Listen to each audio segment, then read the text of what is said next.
letter that you're talking to them from the custodian to the teacher, welcoming them back to their nice clean room. Right. So they go back to their room. The first thing you're going to see, they're going to see that checklist of all the work that we did in the room. And then they're going to get a nice letter as they come back. And it's just us simply saying, this is who we are. Here's our team. We're happy to help you. Here's how to contact us. Here's the hours we work. And we want to be a part of the educational process.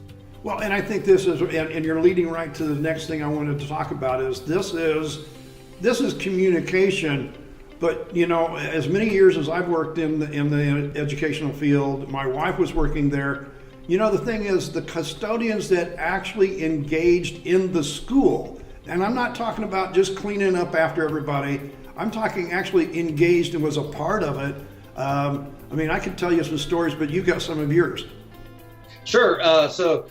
You know, you've got to think, because here's the thing, Dave, those opportunities don't come to you. You have to go find them. Absolutely. So for example, you know, if the school has a building council, for example, this is a great opportunity for custodians to get looked at as a professional member of the staff instead of just the custodian. So if I'm on the building council and my building has light blue and 1970s aqua paint on the walls in the classroom, maybe I might do a little bit of research on colors that stimulate learning. And maybe I find out that earth tone colors help test scores by 10 or 20%. I could present that at the building council meeting, and now, you know, people are saying, wow, this guy's actually helping us get better test scores.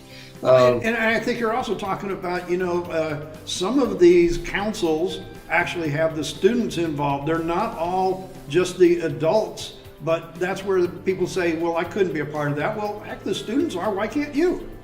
Right. Right.